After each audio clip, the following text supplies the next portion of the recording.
রায়গঞ্জের ভক্তমণ্ডলীর পরিচালনায় গণেশ পুজো শনিবার অষ্টম দিনে পদার্পণ করল।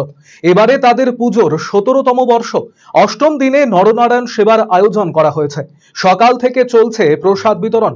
প্রসাদ নিতে প্রচুর মানুষ জমায়েত হয়েছেন।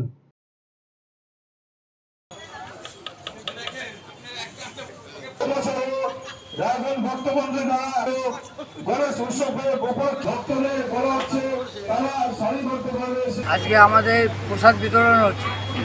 এটা কততম বর্ষ চলছে আপনাদের? 17তম বর্ষ। আজকে অষ্টম দিন। আজকে অষ্টম দিন। অষ্টম দিনে প্রসাদ বিতরণ করছি। আচ্ছা।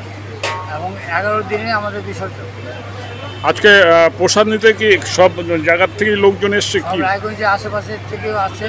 আমরা মাইকিং করে দিয়েছি, গতকালকে মাইকিং করছি। মাইকিং করার পরে এখানে যারা আসছেন তারা প্রসাদ গ্রহণ করছে সারিবদ্ধভাবে লাইন করে। ধর্ম নিরপেক্ষে আমরা সবাইকে নিমন্ত্রণ দিয়েছি, সবাই আসছে। লাইন দেখতে পাচ্ছেন, লাইন চলছে। প্রসাদ সবাইকে দেওয়া হবে। কটার থেকে শুরু হয়েছে প্রসাদ দেওয়া? 11:30 থেকে। চলবে কতক্ষণ? যতক্ষণ প্রভুর ইচ্ছা।